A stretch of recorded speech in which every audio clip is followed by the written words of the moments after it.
नमस्कार. आज आपण 19व्या शतकातल्या एका अशा क्रांतिकारी पुस्तकाबद्दल बोलणार आहोत ज्याने आपल्या धारदार युक्तिवादानं त्या काळातल्या पुरुषप्रधान समाजाला अक्षरशः हादरा दिला होता. हे जे शब्द आहेत ना, याच थेट आणि बोचऱ्या शब्दांनी ताराबाई शिंदे यांनी त्यांच्या स्त्री-पुरुष तुलना या निबंधाची सुरुवात केली. म्हणजे बघा, पहिल्याच वाक्यातून त्यांची लिखाणाची बंडखोर आणि परखड शैली किती स्पष्ट होते. त्यांनी थेट त्या विचारावरच हल्ला चढवला जिथे स्त्रीला प्रत्येक मोहाचं कारण मानलं जायचं. पण प्रश्न हा आहे की मोह फक्त स्त्रीमुळेच होतो का? चला तर मग या 5 भागांमधून आपण ताराबाईंच्या धारदार विचारांचा हा संपूर्ण प्रवास समजून घेऊया. ठीक आहे, तर सुरुवात करूया आपल्या पहिल्या भागापासून, म्हणजेच एका बंडखोर लेखिकेच्या परिचयाने. तर या आहेत ताराबाई शिंदे. 19व्या शतकातल्या, म्हणजे विचार करा, त्या काळातल्या एक लढाऊ विचारवंत. त्या सत्यशोधक समाजाशी जोडलेल्या होत्या आणि साहजिकच महात्मा फुले आणि सावित्रीबाई फुले यांच्या विचारांचा त्यांच्यावर खूप मोठा प्रभाव होता.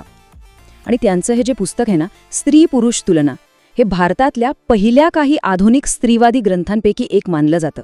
ही खरंच खूप मोठी गोष्ट आहे. पण एक गोष्ट आहे, हा निबंध म्हणजे फक्त एक तक्रार नाहीये किंवा कोणीतरी भावनिक होऊन लिहिलेलं काहीतरी नाहीये. ताराबाईंची शैलीच मुळात वेगळी आहे.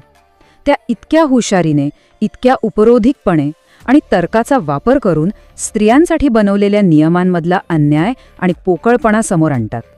मग असा नेमका कोणता अन्याय आहे जो त्या समोर आणतात? पाहूया.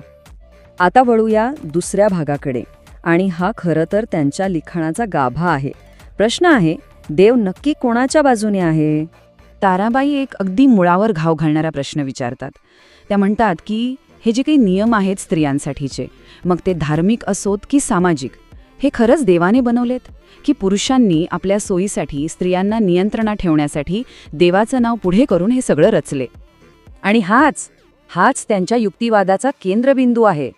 विचार करा, पुरुषांनी किती सोयीस्करपणे सगळं खापर स्त्रियांवर फोडलंय की स्त्रीच पापाचं मूळ आहे, मोहाचं कारण आहे, आणि असं म्हणून स्वतःची जबाबदारी पूर्णपणे झटकून दिलीये. जणू काही पुरुषांच्या मनात कधीच कुठली इच्छा किंवा वासना येतच नाही. आणि यातूनच आपण येतो तिसऱ्या भागाकडे, तो म्हणजे उघडकीस आलेली ढोंगबाजी. आता हा प्रश्न बघा, हा त्यांच्या लेखणीतला कदाचित सगळ्यात थेट आणि बोचरा प्रश्न आहे, जो समाजाचा दुटप्पीपणावर अगदी अचूक बोट ठेवतो. म्हणजे विचार करा, परिस्थिती एकच, पण स्त्री आणि पुरुषासाठी नियम इतके वेगवेगळे कसे काय असू शकतात? इथे तर हे चित्र अगदीच स्पष्ट दिसते. एका बाजूला आहे विधुर पुरुष.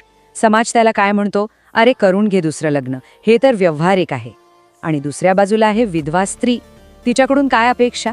आयुष्यभर त्याग, साधेपणा आणि कुठलीही इच्छा न बाळगता जगणं. किती मोठा फरक आहे बघा. आणि हे बघा, इथे आपण त्यांच्या मूळ लिखाणातलं एक पान बघतोय. यावरून हे अगदी स्पष्ट होतं की हे काही हवेतले आरोप नव्हते. हा भावनिक उद्रेक तर मुळीच नव्हता. हा होता समाजाच्या कायद्यांवर आणि रूढींवर केलेला एक तर्कशुद्ध हल्ला. म्हणजे बघा, हे सगळं विश्लेषण थेट त्यांच्याच शब्दांमधून आलेलं आहे.